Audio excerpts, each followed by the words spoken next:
Good morning, everyone. Thank you so much for being here. My name is Kimberly Morgan.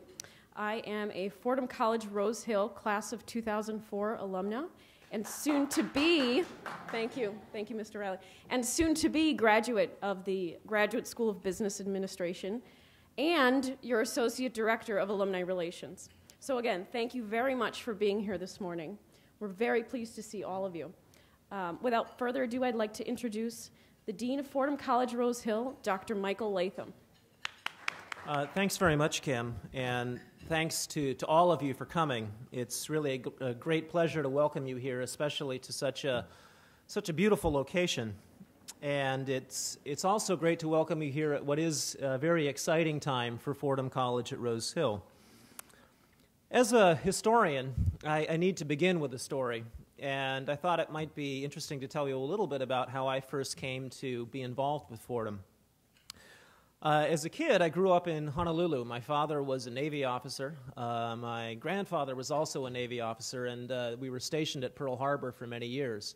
In fact, my parents lived in Hawaii for about 30 years. And having grown up there, I eventually went to college and then to graduate school at UCLA and spent more time then in Southern California. And I finished a doctorate in history at UCLA in 1996, and with a freshly minted PhD, went out onto the job market and looked at a number of different opportunities. And there was one announcement that really caught my eye, and it was for a position at Fordham University. And growing up in the middle of the Pacific Ocean, and having spent most of my time in Southern California, I really didn't know very much about Fordham. New York sounded like it would be exciting, but Fordham was a place that to me was in many ways foreign, something I didn't know much about. But it turned out that the chairman of the history department at UCLA was a Fordham alumnus. He was a classicist named Ron Malore, and he had gone to Fordham in the 1960s. And not only had he gone to Fordham, he had gone to Regis. And so I walked in and I said to him, you know, Professor Malore, I've actually decided to apply to this school called Fordham, and you know, it looks interesting. Do you know anything about it? And he kind of looked at me and he said, "Come in, close the door." And and we had this incredible conversation, and I realized in the space of about 45 minutes that Fordham was a place that I really would like to work. I then was fortunate enough to be granted an interview for a position with the history department. And on a very cold February day that actually turned out to have a pretty severe snowstorm in February of 1996, I came to interview. And one of the first people I met in the course of that interview was Father McShane, who was serving as the dean of the college at the time. And I walked into his office and sat down, and in the course of another 45 minutes went from thinking that I might like to work at Fordham to thinking that I really had to work at Fordham, that my life basically depended upon this. And those of you who know Father McShane know what a force he can be in situations like this. In many ways, my experience at Fordham has made all the difference in my own career and my own professional life, as I'm sure it has in many of yours. And since that time, as a history professor and as the dean, I have been constantly impressed by the strength of the college, by what we do to help students from all walks of life to discover and make the most of their intellectual gifts. The strength of our students, the quality of our faculty, the resources of New York City, all of these things have helped us to take tremendous strides forward. In my view, Fordham College at Rose Hill is an outstanding liberal arts college. And our goal now is to make it a truly superior one. What I'd like to do this morning is spend some time reflecting on our current strengths and then to identify some transformative goals, some areas where I believe we can take dramatic steps forward. Let me start with the strengths and some of the tremendous advantages and assets that we currently possess. One of the best places to see this is to look at what's happened recently in our admissions department and the kinds of students we've been able to recruit. We've really had some outstanding results here in continuing to build an excellent student body. The recession hit many institutions very hard in the last couple of admission cycles. But Fordham College at Rose Hill not only maintained its quality, but in fact continued a longer-term upward trajectory. In the last admission cycle, we have enrolled 1,000 freshmen and they are a superlative group. 43% of them come from the top 10% of their high school class. 82% of them come from the top quarter. The mean high school GPA of this group is 3.54. Their combined SAT, math, and verbal scores average at 1253, which actually represents a 20-point gain over where we were 2 years ago. And in statistical terms, that's really pretty dramatic. 26% of this class comes from underrepresented minorities, and we've also seen a remarkable gain in geographic diversity as well. New York, New Jersey, and Connecticut still provide the majority of our students, but we have 54 students from Massachusetts, 50 from Pennsylvania, 25 from Illinois, 23 from Texas, and an amazing 60 from California. 82% of them are residents, 18% are commuters, actually reversing a trend that was, in fact, the case in the 1960s, the trend that I'm sure that many of you would be more familiar with. Our college's total population now stands at about 3,500 students, which actually is an all-time high for the college. I don't think that we intend to go above that. We're really running at about the threshold of what we can successfully accommodate. But we're very, very pleased that even as our numbers have grown, so too has the quality of our students, and we've accomplished this even in the midst of a severe economic recession. Perhaps even more impressive is what our students have done in their time with us. In 2009 and 2010, Fordham College at Rose Hill students won 28 prestigious fellowships, including 4 Fulbright Awards, 3 New York City Urban Fellows Awards, 3 Clare Booth Luce Scholarships for Women in Science, 4 National Science Foundation Undergraduate Research Awards, a National Security Education Program Scholarship to China, and 1 Jack Kent Cook Scholarship. And I want to say just a few words about this last one because it's really quite remarkable. This $50,000 award went to a Fordham College at Rose Hill Urban Studies major named Dwayne Kelly, a philosophy major from Jamaica who was raised in the Bronx. He was the first in his family to attend college, and now he is off to study immigration law after making the dean's list for 3 consecutive years. Really a really compelling and remarkable story. Fordham College at Rose Hill often produces these kinds of results. We've now put in place a new seminar to support our prestigious fellowships program, recruiting students as early as their sophomore year, helping identify their interests and their abilities, connecting them with alumni mentors as well as faculty advisors, and helping prepare them such that by the time they are juniors and seniors, they're ready to be as competitive as possible. In the seminar, they're discussing current policy and ethical dilemmas, preparing to identify their ideal research programs and service opportunities, and learning to identify their own abilities. If we look at the results of our students who have applied to professional schools and to the graduate schools of arts and science programs, here again we see some very impressive results. One place to begin is to look at the students who have gone from Fordham College at Rose Hill into the health professional schools. In the fall of 2010, we had 33 Fordham College at Rose Hill students apply for admission to medical, dental, or other health professional schools. Of that 33 students, 88% of them were admitted. The national average for admission to health professional schools is 45%. So Fordham's record in this regard is almost double the national average. Many of them had multiple acceptances. Some of them, in fact, awarded quite rare 4-year full tuition scholarships. One of our students, biological sciences major Justin Perez, was accepted to 12 medical schools, was awarded full scholarships to 5 of them, including Columbia, Cornell, University of Pennsylvania, Mount Sinai, and the University of Southern California. And after a great deal of soul searching, he's decided to go to Cornell. These results, I think, are really testimony to the tremendous talent that we've been able to recruit, as well as the dedication of our faculty. And much of this, in this particular case, really in our pre-health program, is also resulting from the very hard and very talented work of Dr. Donna Healed, who is our Associate Dean for Science Education and Director of our Pre-Health Advising Program. Dr. Healed is actually with us in the room today, so Dr. Healed, if you could give us a wave, and thank you very much. We've had similar results among our students who choose to go off into the legal professions. We've had acceptances to some of the most prestigious programs in the United States, including schools like Harvard, Cornell, Chicago, and of course Fordham's own very distinguished law school. Our fall 2009 acceptance rate stood at nearly 75%, and we are now putting in place a new symposium to help prepare our students to apply for law schools and to help educate them, to give them a better sense of the diverse areas of legal practice. And I'm very pleased to say that we have hired a terrific new assistant dean, Erin Burke, who is a graduate of the college and a graduate of Fordham's own law school, and we know she'll be doing some terrific things.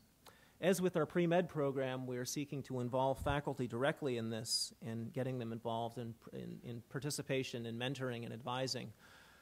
The results of these kinds of programs, in our minds, really are really very important. Not only are we educating tremendously talented students, but we're also educating students that are graduates of a Jesuit university, that go off into these professions as doctors, as attorneys, carrying with them not only the ability to succeed, but carrying with them the kind of ethical training, the kind of training that a Fordham education can provide that helps them bring to bear their insights on the kind of moral problems that they will face in their careers.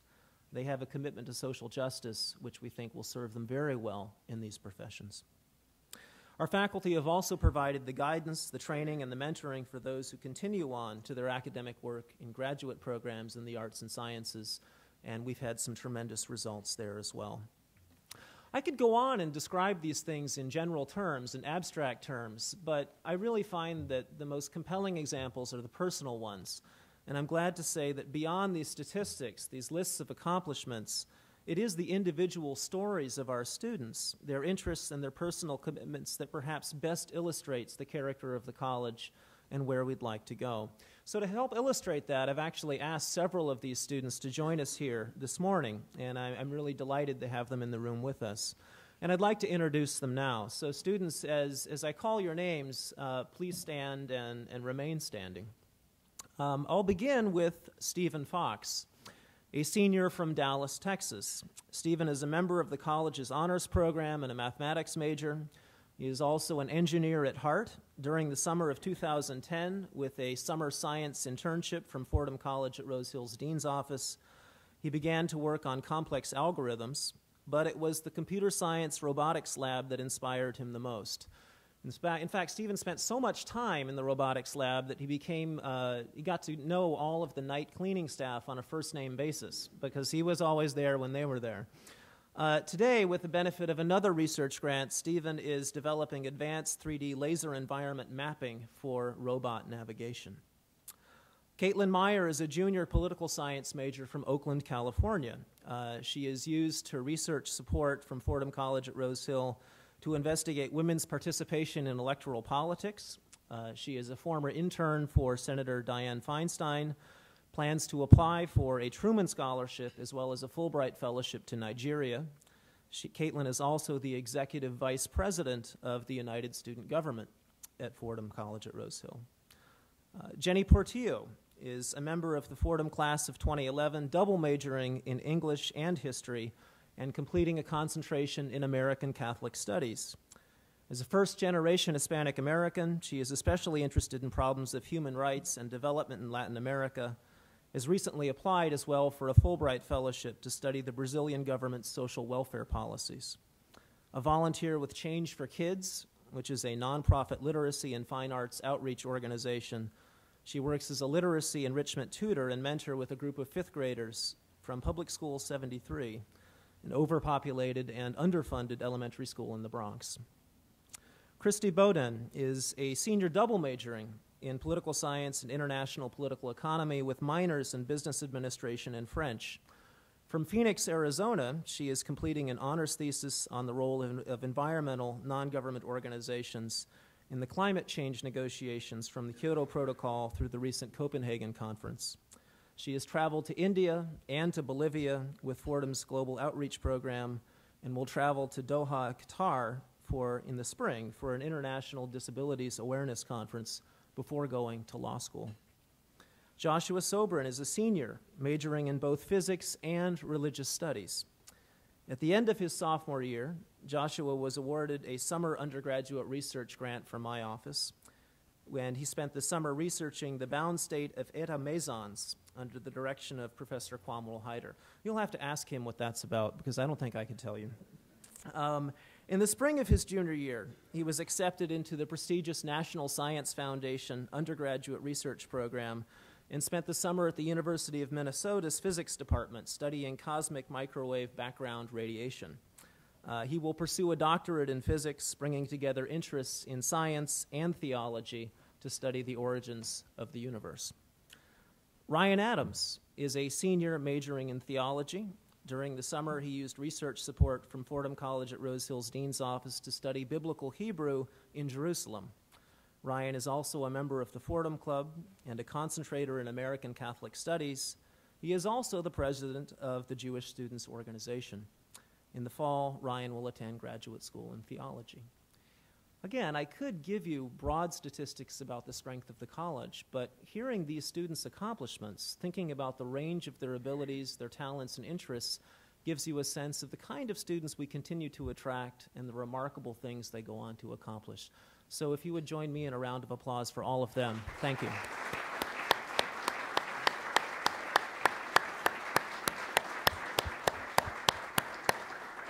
Thanks very much. To educate, to advise, and to encourage students like these requires an outstanding world-class faculty, and I'm glad to say that we are thriving here as well. Fordham weathered the recession much better than many other educational institutions, much better than many universities of its class. We have managed to avoid the difficult and painful cuts that others had to make. We did have to put in place a temporary hiring freeze, but we've recovered from that and are now in the process of hiring faculty again to return to what we consider to be our full strength. In many ways, Fordham College at Rose Hill continues to offer our students the best of both worlds. As a small college with a dedicated core curriculum emphasizing the classics, emphasizing theology, philosophy, history, and literature, as well as the sciences, we offer classes that typically cap at 35 students. Many of them are smaller than 20. What this means, of course, is that our faculty members get to know our students very well. What it means for the students is there's no place to hide. In many ways, this curriculum and this exchange between our students and our faculty allows us to offer our students something quite priceless. Employers might be able to teach their new hires how to do a specific job. They might be able to provide them with the technical abilities necessary to accomplish specific tasks. But they can't teach them how to think. They can't teach them how to write. They can't teach themselves, or they can't teach them how to express themselves in a compelling way. They can't teach them how to analyze. But a liberal arts education can do those things, and it can do them very well. And this is something we are especially proud of. And of course, our faculty in many ways are at the heart of the enterprise. We are a research university. We bring to bear the libraries, the range of courses, the resources that a research university provides. We offer over 41 different fields of study for our students, 41 different majors that they can select from. Our faculty are world-class scholars at the frontiers of knowledge in their disciplines, many of them with national and international reputations. But they are also dedicated and compassionate teachers. They do care for the whole student, and they provide for their full intellectual development. And we have several of our finest faculty here with us today. And as I did with the students, if they would rise when I would mention their names, that would be terrific. I'm delighted to introduce Dr. Ipsita Banerjee, Associate Professor of Chemistry. Dr. Banerjee is an expert on molecular self-assembly and nanostructures, which are created from natural materials. And this work has applications for drug delivery, for wound healing, for tissue engineering. Her research has generated over 40 publications, many of which she has produced with undergraduate co-authors in her laboratory. And that is something we are especially proud of. Not only is she a very accomplished scholar working in fields that lend themselves to applications in cancer research, in research to help solve the crisis of diabetes and Alzheimer's, her research has also involved undergraduates directly in the creative process, giving them the excitement of research and discovery. Dr. Mary Ann Coalesce Key is the Joseph Fitzpatrick Distinguished Professor of History and the Director of our Medieval Studies program. Dr. Coalesce Key's research on English medieval economics, social, and maritime history has resulted in the publication of 7 books, nearly 30 articles and book chapters. A fellow of the Medieval Academy of America, she is a previous recipient of the Guggenheim Foundation Fellowship, a fellowship at the Institute for Advanced Study at Princeton, and awards from the National Endowment for the Humanities and the National Humanities Center. A brilliant teacher and scholar, she has also received Fordham's Awards for undergraduate and graduate teaching. And she's also the person who hired me 14 years ago. Dr. George Demokopoulos, Associate Professor of Theology, is a specialist in the history of Christianity from late antiquity through the medieval era. He is the co-founding director of our Orthodox Christian Studies program at Fordham, which comprises an interdisciplinary minor in Orthodox Christian Studies and the annual Orthodoxy in America lecture, a triennial conference dedicated to studying the history of Orthodox and Catholic relations. Dr. Asif Siddiqui, Associate Professor of History, specializes in the history of science and technology in modern Russia. He has published widely and is best known for his research on the history of the Soviet space program. His most recent book, The Red Rocket's Glare, Spaceflight and the Soviet Imagination, is based on the extensive archival research in Russia and is the first academic work on the birth of Sputnik. In 2006, the Wall Street Journal named his previous book, Challenge to Apollo, as one of the 5 best books ever published on space exploration. During a recent postdoctoral fellowship at MIT, Dr. Siddiqui served on a panel providing recommendations on space policy to NASA and to the Obama administration. Dr. Celia Fisher is the Marie Ward Doty Professor of Psychology and Director of our Center for Ethics Education. She has served as the chair of the Environmental Protection Agency's Human Subjects Review Board, has advised the EPA on issues related to scientific and ethical conduct in research. She's earned federal grants focusing on studies to improve research protections for vulnerable populations, including children, adults with cognitive disabilities, and drug users. In 2005 alone, the National Institutes of Health awarded her 3 research grants totaling more than $2.6 million. Dr. Kostas Panagopoulos, Assistant Professor of Political Science, is also the director of our Center for Electoral Politics. He is a research fellow at the Institution for Social and Policy Studies at Yale, an expert on American voting behavior, public opinion, and campaign finance. He also provides political analysis and commentary for print and broadcast media outlets, including the New York Times, the Los Angeles Times, CNN, and the BBC. In the spring, he will travel to the University of Pretoria to help South African political candidates in campaign management, furthering that country's democratic transition. What you have in the room with you this morning, then, is a collection of brilliant scholars, people who are experts in their fields, and yet, this is what I think makes Fordham so distinctive. They are all dedicated, compassionate, and committed teachers as well. It is the hard and often unsung work by these faculty that has helped Fordham rise to number 56 among the 262 most prestigious national top-tier universities in the United States, as ranked by U.S. News & World Report, a gain of nearly 30 places in the past 8 years. For too long, in many ways, Fordham has remained a best-kept secret. But now, the story of our success, led by faculty like these, is helping to come out, is really starting to come out. Please join me in congratulating them.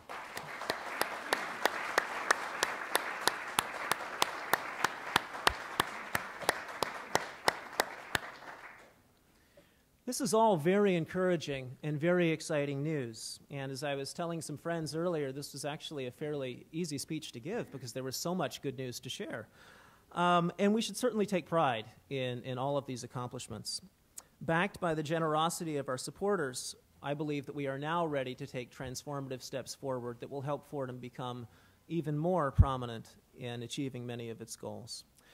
This morning, I'd like to briefly identify and outline 3 major initiatives of the college to describe our progress in pursuing them and our hopes for the future. I certainly could identify more than 3, but these are the ones I'd like to emphasize in the limited time we have this morning. The first of these is undergraduate research. In many ways, there was a time when undergraduate research was considered to be the province of a handful, a very small handful, of truly elite students. But increasingly, at many of the most prestigious liberal arts colleges in the United States, undergraduate research has come to be seen as a normative expectation for a rigorous undergraduate program. Our students who get involved in research acquire not merely the excitement of sharing their work with others, but the excitement of real discovery, of contributing to the frontiers of knowledge. It is the goal of the college now to make undergraduate research an integral part of the student culture on our campus, for Fordham College at Rose Hill to become recognized as a place that is distinguished by its accomplishments in undergraduate research. In 2006, the college took its first steps in this direction, allocating $50,000 for students working in the sciences on summer science internships. In the current year, we have dramatically raised that number to $250,000, to $250,000, and we have opened this program not only to students in the sciences, but to students from across the academic disciplines, including the humanities and the social sciences as well. We now offer a full range of undergraduate research grants during the academic year. Grants that students can use to complete a senior thesis, grants they can use to do an independent research project. We also offer assistantships to support the work of students alongside our faculty. We offer our summer science internships, as well as summer research grants in the humanities and the social sciences. We're planning an undergraduate research journal involving faculty-student collaboration and rigorous review. Our first volume will be published in April. Finally, I'm delighted to tell you about our undergraduate research symposium. This project began 3 years ago, and in the past April, we had over 150 students participating, supported by over 50 faculty, presenting their work across 26 different major fields of study, doing so in conference presentations as well as poster sessions. The benefits of undergraduate research are really hard to understate. Or hard to overstate, I should say. The benefits are really quite dramatic. You can think about the difference in a personal statement that a student can write applying to graduate school or to law school. If they can talk in detail about the research that they've done, the knowledge they've helped to produce, contrast that statement against the one by a student who simply has been a passive recipient of knowledge in a classroom. That level of engagement helps our students stand out. Think as well about the kind of letters of recommendation that our faculty members can write in great detail about students who have worked with them on undergraduate research projects, describing their creativity, their initiative, their ingenuity, their hunger for knowledge, their passion for their work. These are the kinds of things that separate our students from others. These are the kinds of things which will help benefit our students as we go on. For the students, of course, this is a chance for them to discover their talents and abilities, interests perhaps that they weren't even aware of until they got into a laboratory or an archive, and suddenly something caught fire within them. A chance for them to find out who they are and what they want to become. A chance to stretch themselves, to make the most of abilities that perhaps they didn't even know that they possessed. A second major area of interest for us is the development of the sciences. A top-ranked liberal arts college requires an excellent science infrastructure and excellent science programs. And I think we have an opportunity to take a significant step forward here. Fordham has had tremendous success in these areas, as you heard just listening to me talk about some of our students and our faculty. But one wonders what we could do if we were able to provide additional resources for these programs. If we were able to continue attracting the best of all possible science students with their diverse and creative interests. It's one of the remarkable facts that good science students are not only interested in their own fields, but they also bring with them creative interests across the disciplines, in art, in music, in theater. They help add and round out the character of a liberal arts college. We have several areas where I believe we are now positioned to take tremendous steps forward. One of them certainly is in our facilities. Our faculty have made the most of our facilities, and these facilities are very well used. But many of them are, in fact, nearly 40 years old. And 40 years in the sciences is a very long time. We now are aiming for comprehensive renovations of our science facilities in chemistry, in physics, in biology, computer science, mathematics, and psychology, to provide new instrumentation, computers, bench space, and laboratory equipment that will allow our students and our faculty to continue the tremendous work that they have done. These new facilities also provide us with an opportunity to rethink the ways that we teach science, to enrich and to advance our scientific curriculum. This is especially the case with interdisciplinary programs. In the past years, we've created a new environmental science program. We have created a program in bioinformatics. We've created a thriving engineering physics program led by Professor Marty Sanzari, who has become a minor YouTube sensation, by the way. If you actually Google this or look up our engineering physics program, you'll get a sense of what's going on there. We now have the opportunity to explore some possibilities in things like biochemistry and in neuroscience. Our faculty research is so often interdisciplinary in nature, and our teaching can be as well. I'd also love to see us make further use of the Calder Center, a biological field station with 133 forested acres in Armonk, only a short ride from our Rose Hill campus. We've been able to pursue partnerships, too, to great advantage with the Albert Einstein College of Medicine, our neighbor in the Bronx, where we have students in chemistry, mathematics, and biology working on research projects.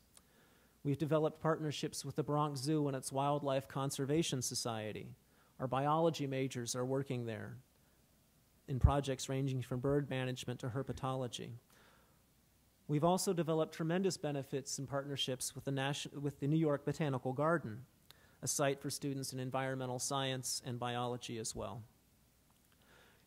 We position ourselves well, I think, by pursuing these partnerships. This will allow us to continue to take advantage of the full resources of the city and to bring our science facilities, our science faculty, and our science programs to the kind of level which will help us attain this level of distinction. The third and final area which I'll mention is international education. As the Jesuit University of New York City, a place that our president likes to call the capital of the world, this goal, I think, is directly consonant with our mission. If we truly aim to educate the next generation of leaders, then it is certainly a fact that our students will, in all probability, live outside the United States at least once during their careers, and they will certainly deal with international issues in business, in government, and in politics. We need to help prepare them for that global environment. Study abroad is a big part of that. It is often a transformative experience for our students, a way for them to reflect upon their goals and their ambitions and their prospects. Like research, study abroad is a crucial means of self-discovery. About a third of our Fordham students do study abroad in semester, year, or shorter study term programs. And the generosity of our alumni has allowed Fordham College at Rose Hill to admit and to support students who rely upon our financial aid to use for studying while they are here on campus.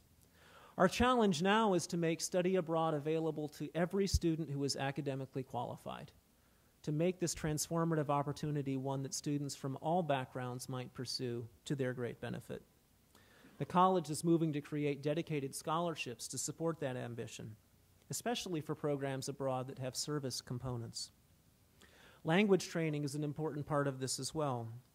The college has a well-deserved reputation for outstanding offerings of real depth and rigor in Western European languages. But we also need to meet student demand for study in languages that are less commonly offered, but essential for business, commercial, and security purposes. For the very first time in its history, I'm delighted to tell you that Mandarin Chinese is being offered at Fordham College at Rose Hill, and our program in Arabic has also been expanded. These are the kinds of things which will allow us to help provide our students with the background and the training that they will need to succeed in an international environment. We're also pursuing a number of other initiatives directly connected to our mission. Our International Institute for Humanitarian Affairs has created a new minor, which is attracting many of our students interested in poverty and human rights. We're developing a relationship with the Beijing Center, expanding our new program in London, and exploring partnerships with the University of Pretoria in South Africa. Our goal now is to build upon these initiatives, again, to help transform what has been an outstanding liberal arts college, to help us take that next step to, in fact, becoming a truly superior institution. I'd like to conclude by reflecting a little bit about how these objectives relate to what we consider to be our core mission. Fordham College at Rose Hill is and remains a vibrant and dynamic institution. And as we seek to maintain our current strengths and to take transformative steps, we remain deeply committed to the Jesuit mission in higher education.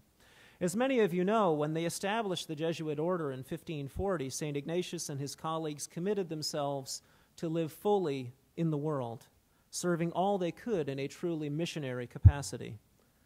But they did not yet envision their great future as educators.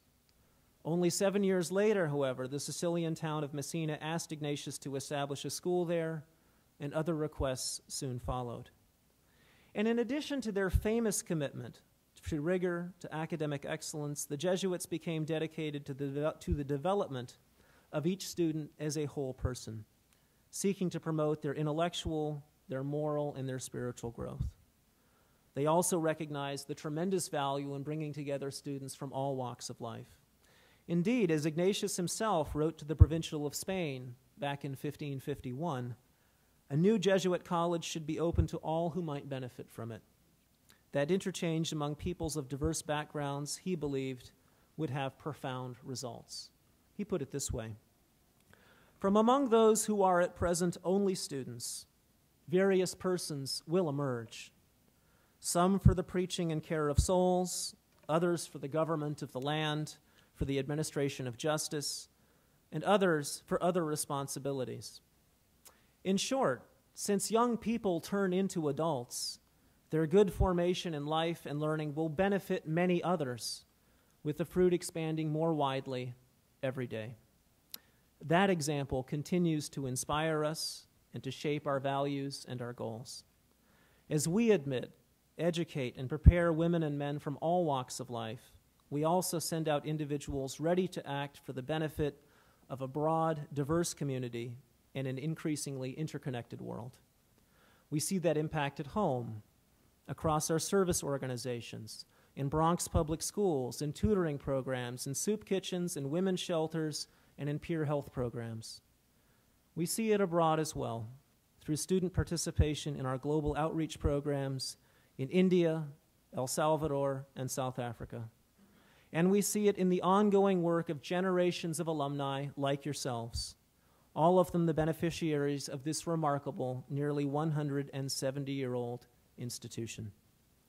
At Fordham, we remain committed to what the Jesuit general, Father Pedro Arrupe, called a faith that does justice. And we are very grateful for your continued support. Thank you for all that you do for the college and for our students. Thank you very much. And now it is really my great pleasure to introduce to you Mr. Jim Flaherty. Jim is the founder and chairman of the boards of BlackRock Capital in Ireland Limited, BlackRock Capital in the United Kingdom as well. He was based in the company's London office. In addition to his duties as chairman, he directs BlackRock's international operations. He has been a tremendous supporter of the college as a co-chair of our campaign committee, and we're delighted to have Jim with us to say a few words about the campaign. After Jim's comments, I think either of us would be delighted to entertain any questions that you may have. So Jim, thank you very much. Good morning. I am a graduate of the class of 1969 at college at Rose Hill. I have a little bit more recent experience with university education than that, however, as I have one daughter who, having gone to a lesser Jesuit institution in Washington to major in Mandarin, actually, came back to Fordham for law school and then went back to China and applied both her legal and language training for 14 years. I have a son-in-law who attended some school in a cow patch out in Indiana and then got a presidential scholarship and has a master's degree in medieval history from Fordham. And my youngest son, following in his father's footsteps, is a graduate of the college with a degree in English, as is my degree. Mike and I do not have a lot in common. I don't have a doctorate. He grew up in the middle of the Pacific Ocean. I grew up in the middle of Park Slope. But But I do have some experience in a number of the areas that are important to the dean and to the college overall, because I did spend, as probably is evident from Mike's introduction, a fair amount of time living internationally, 22 years in fact. London, Zurich, and Glasgow. The hardest move I've ever made in my life, however, was Brooklyn to the Bronx. I can only emphasize the importance to the university, to the college, and to Mike of the key campaign goals that he has established for fundraising. And by the way, this format here is a little bit like watching a really good documentary on PBS. You get all the really wonderfully interesting stuff, and then you get the commercial at the end. This is the commercial. I'm sure you were expecting it. As you know, the university has a $500 million capital campaign underway, and I don't know where it is today. I'm always reluctant to quote numbers because Karen Ellis and her colleagues do such a good job of fundraising that every time I say it's at $360 million, somebody yells at me that it's $380 million. So Roger's sitting here, so he'll know. $370. There you go. Of that $500 million campaign, $25 million is identified as a goal for the college to support international study, expanded fellowships, pre-sciences and health. Dr. Bob Russo, classmate of mine, is on our committee, and he swears that his initials are still carved in a desk in the chemistry lab. So that'll give you an idea of the need for some expanded science services. And there are a number of other categories that Mike touched on much more eloquently than can I. I will tell you that of the $25 million goal, we have currently raised, here I go again, I'm going to get corrected, $17.8 million. Oh, I got that one right. That $17.8 million, and with your continued support, will enable us to do the things that Fordham has always done well. Provide education to first-generation students, minority students who otherwise would not have an opportunity to go to a prestigious university like Fordham, expand its national and international reach and reputation, and continue to educate students and instruct them to enable them to become even more curious, more thoughtful, more successful in whatever field of endeavor they choose to follow. Joe Sponholtz, who is co-chairman of the committee with me, and class of 67, I think. Is that right? 67. Huh? 66. See, I get corrected all the time on these things.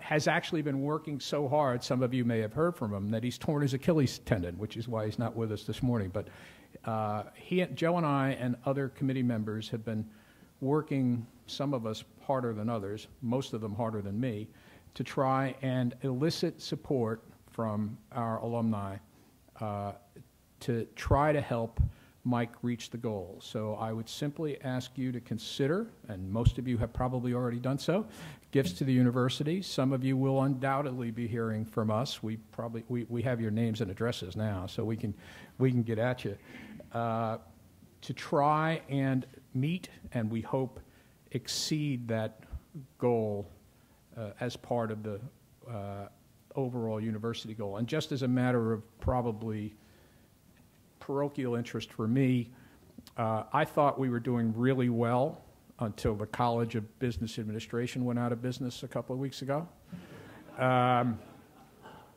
So if any of you want to name the Health and Sciences building, whatever you want to name it, I'm sure Mike would be happy to take a $25 million donation, as was the former College of Business Administration, now called the Gabelli School of Business, in case you missed that press release. Thank you all for attending. Thank you all for not shuffling your papers and getting up to leave the minute the commercial side of the activity developed. Please do give some thought to Mike's priorities. They are important. He didn't mention, I don't think, the Dean's Fund for Humanities and Sciences, although he did mention, as some of the students stood up, that they are beneficiaries of it.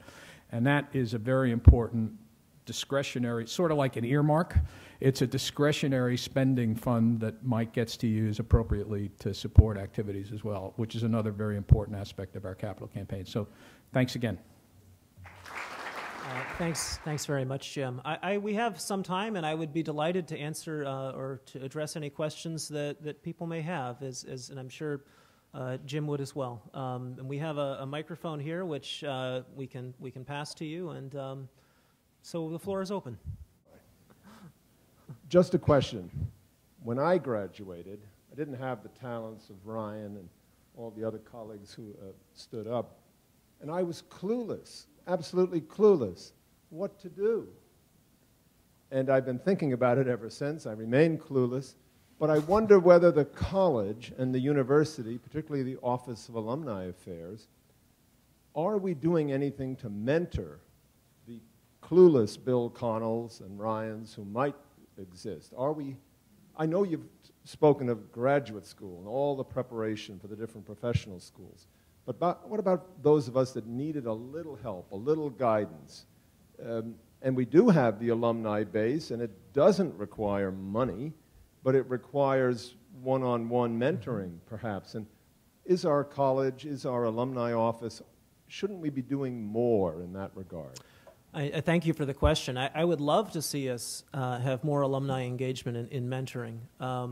Let me sort of back my way into your question. We do provide a comprehensive structure of advising for our students from the time that they're freshmen. Every freshman has a dedicated freshman advisor who stays with them, in fact, for their first 3 semesters at the college.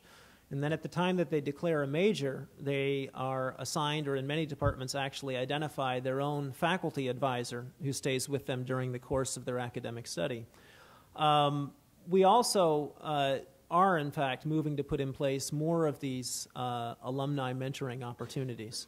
We've done it most clearly in our pre-health program. We're moving to do so in our pre-law program. We're also doing it with this population of students that are interested in applying for prestigious fellowships and scholarships. And we're eager to have alumni help give them a sense of the kinds of opportunities they might want to apply for, but also, I think, to give them a sense of the kind of challenges that they're going to face as they move into the working world. Oftentimes when our students get to an interview committee applying for a prestigious scholarship or a fellowship, the people who are sitting on that committee typically are not academics. They are people who have come from the fields of business. They're people who have come from corporate life. And our students need to have the kind of ability to help them engage with and to understand the perspectives of those kinds of leaders. So we're trying to do more of it. Our alumni are one of our greatest resources. And the fact that our students in 18 minutes can get from our Rose Hill campus to Midtown makes it really easy for us to do more with that. So I'm delighted to hear your interest in doing it, and I would be glad to have as many alumni as are interested pursue that opportunity. It's certainly something I'd like us to pursue. Thank you. There's probably a mentoring program going on somewhere in the university almost every day. Yeah. I have for the last 4 years now had breakfast with sophomores, I think they're sophomores, at the business school campus in London.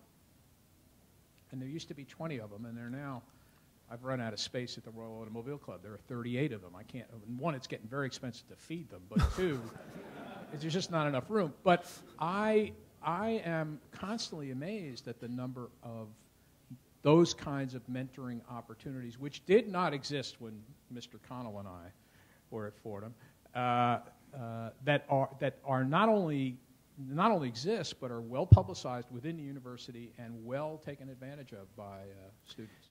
My name is Tim Deneen. I'm the Office for Young Alumni and Students. Just a kind of a quick plug. Bill is actually a gracious participant in our alumni student mentoring program, which is definitely ripe for collaboration with alumni and with the academic departments and offices. This is a program which pairs undergraduate students interested in any of these particular fields with alumni who are willing to give their time. And kind of revolves around these 3 main milestone events, an introductory meet and greet, a more social event at a Fordham basketball game that happens in the middle of the winter, and then a finale dinner, a farewell dinner, with a panel in April. And we're definitely looking to build that. The interest this year from the student side of things was overwhelming, so much so. It's unfortunate to update you with this piece of information, but we actually had to turn away students for the first time in this program because a lot of alumni interested, a lot of new alumni interested, but we didn't have the capacity yet. So we're very, very excited to build towards this level of involvement with alumni. I think over 180 applications from our students across the disciplines, and some happening in a less traditional fashion, some remotely, individuals who work in Washington, D.C., who are mentoring their students here at Rose Hill or at the College of Business. So yeah, it's definitely something that is an opportunity, and we urge you to be participants like Bill Connell is. Our youngest son, Luke, who's a freshman at Don Bosco, were here. How would you describe the residential colleges to him, and what would be of interest to him?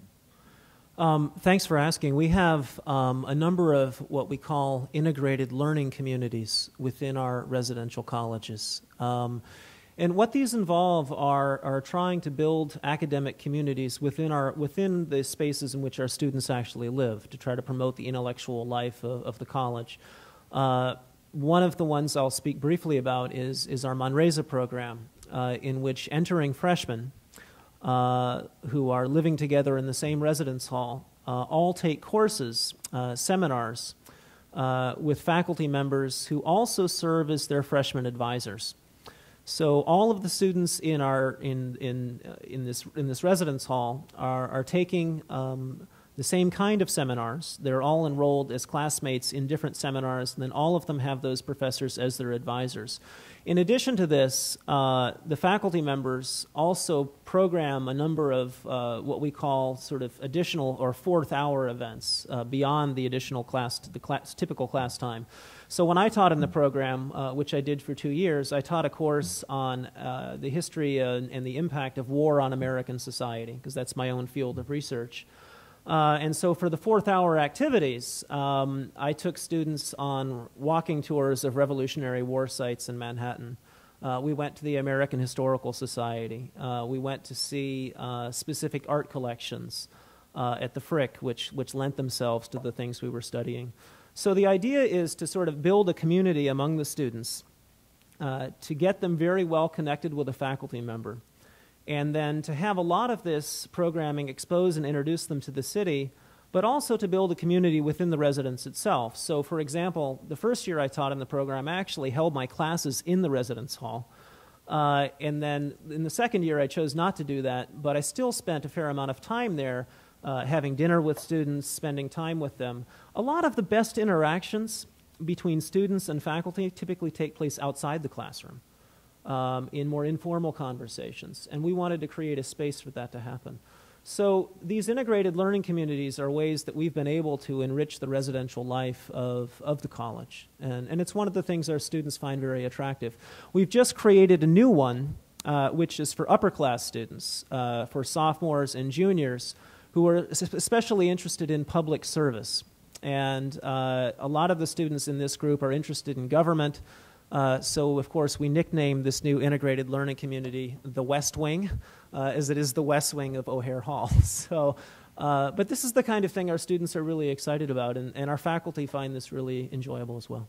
My question has to do, in fact, with ongoing career development for alumni. And I think anyone that's majored in English literature or arts would know that my industry, from publishing to advertising to teaching, has evolved over, a number of years. So I'd like just your thoughts, or is the school considering continuing education, continuing development in some way for alumni and providing opportunities, whether it be for networking, counseling, etc.? Sure. Thank you for the question. We're certainly interested in having more opportunities for alumni to get to know each other.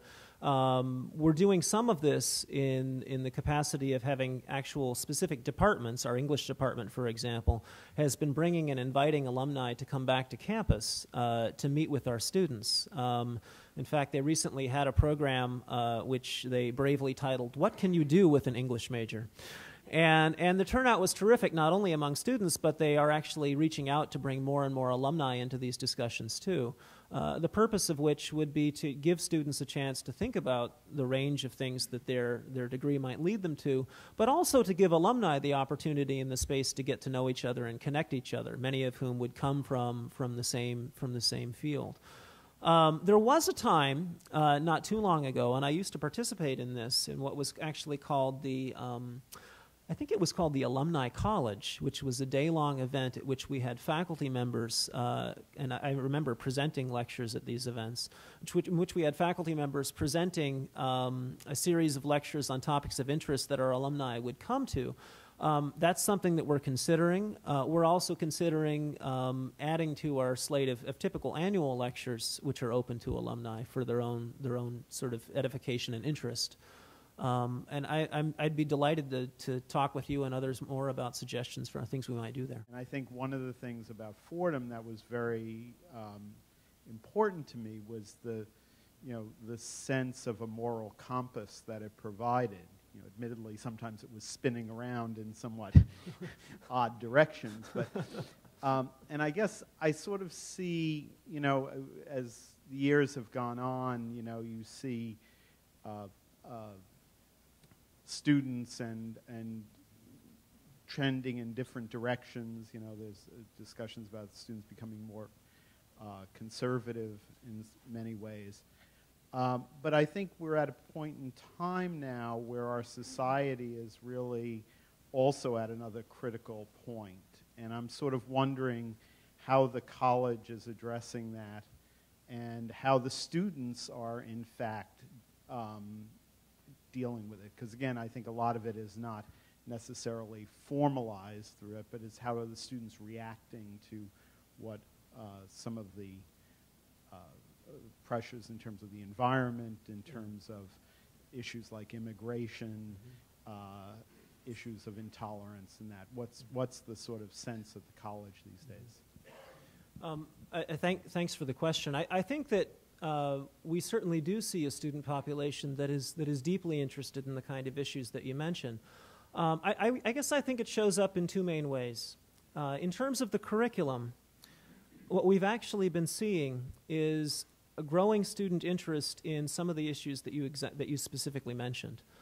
Growing student interest in our environmental science program. And students who were reading the newspaper over the course of the past summer certainly saw the dramatic ramifications of those issues. The same has happened with our environmental policy program. We see more, which is also a new interdisciplinary program. I would say that the rising number of students who are interested in our minor in international humanitarian affairs, the number of students who are pursuing our international political economy major, which has a specific track in development studies, which many of our students pursue. So one of the ways I think it manifests itself is students who arrive, many of them, in fact, showing up on campus already being aware of these issues and knowing these are things they want to pursue, or students who in the course of their first 2 years here, as they move through the core curriculum, become familiar with these issues and decide these are the things that I really care about. I think we're seeing a real growth in interest in those particular programs. But the other place I would say that you see it, the other place I think you see it quite dramatically, is in the tremendous service work, the tremendous commitment that our students have to the surrounding community. I am astonished constantly by the amount of time and energy that our students spend working in service projects in the Bronx. Whether they're tutoring or working at homeless shelters or they're becoming involved in projects related to women's education, any number of projects that our students pursue. The university is making a major commitment here too. In fact, we're moving to create a much broader Bronx Service Center, which will allow our faculty and our student organizations to partner with community associations in the Bronx to provide our resources to assist them in pursuing a number of their goals. Dr. Fisher, who is the director of our Center for Ethics Education, could certainly comment on this matter as well. Have gone into the dorms, Mencia, as well as some of the other dorms, to run faculty-student seminars on ethical issues that have been very current, and we're always impressed with our students in terms of that, but we want them, one of the things we wanted to do was to allow students to understand, and many of you may have had this experience, that the values that they're learning in all of their courses at Fordham are not simply in the academic world, but transfer to their life in the residential dorms. And so we've been working to involve faculty who are wonderful and excited about these issues. In addition, the Center for Ethics Education runs a prize every year for both undergraduates and graduate students for the best ethics essay or research. It's called the Helen and Norman Berg Ethics Prize. And so each year we have gotten many, many applications from undergraduates, and very excitingly have been able to award them prizes. And finally, we have a 5-year program. So the Ethics Center offers a Master's in Ethics and Society, which is a 5-year opportunity for undergraduates. So they begin to take our courses in ethics in their senior year and then can have a Master's in a 5th year. Although I'm interested in postgraduate study and fellowships, I know that a lot of us are interested in pursuing a career in the workforce before continuing on with graduate education. And I recently attended one of the few career fairs I noticed directed for the college students as opposed to the graduate school, for the undergraduate school of business. And I was wondering if there's anything that the college or the dean's office specifically is doing to make, I guess, to have more initiatives that are better catered towards the college students for those of us interested in pursuing a career before going on to graduate study. Mm-hmm. Yeah, that's a great question. We've actually been working quite closely with career services on that specific issue. In fact, one of the things that I've spoken with their director about is finding ways to ensure that in the programs we offer, in the opportunities that we provide to our students, that we are in fact targeting the liberal arts. Part of the issue, too, I think, is educating students about the full range of what a liberal arts degree allows them to do. I think in many cases, not only is it a task of our bringing more opportunities, firms, companies, and others to campus who have an interest in liberal arts students, but it's also, I think, encouraging liberal arts students to think about the full range of opportunities that they can pursue. I think Jim Flaherty is a great example, the English major who went on to have a very distinguished career in international finance, the philosophy major who becomes the corporate loan officer, the student who is working in engineering physics and winds up becoming a financial analyst because he knows how to develop a model, he has the quantitative skills, and knows how to test and evaluate it. I think in many cases, what we also need to do is give students a better sense of what they're capable of doing and help them understand how they can present themselves and their skills as effectively as possible. I still deeply believe in the potential of the liberal arts for the workforce and for the wide range of careers that are available. And that's an issue that we'll continue to work on. So I thank you for the question. Thanks very much to all of you. I appreciate it.